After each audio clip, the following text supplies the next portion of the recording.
All right, so I cleaned it up the best I could. Remember, guys, we don't have nitrogen flowing, or it would look nicer.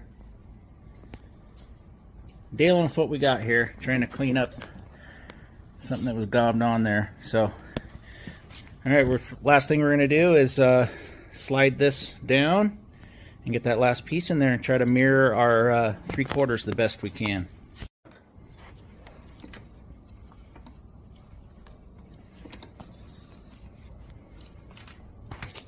It's beautiful. All right, so now hold the drill completely straight with the pipe this time, and it won't do that. There you go. Still trying to. Yeah, you're still up a little bit. You gotta bring your drill down.